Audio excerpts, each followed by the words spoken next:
Hello friends, good morning. Another mini ব্লগে তোমাদের অনেক অনেক স্বাগত।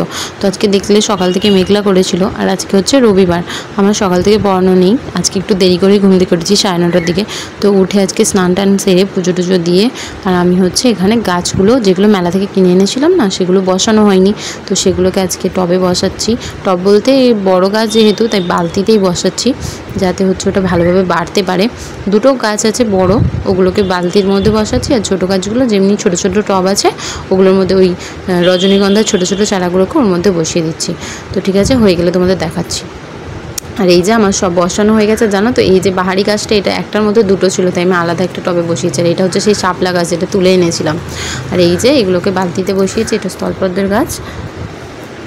আর এখানে দেখো, এটা হচ্ছে আমার সেই কাঠগোলাপটা, কি সুন্দর হয়েছে। আর এই যে জবা গাছটা, পোকাগুলো সব ধুয়ে গেছে বৃষ্টিতে, দেখো কি সুন্দর ফুল ফুটেছে।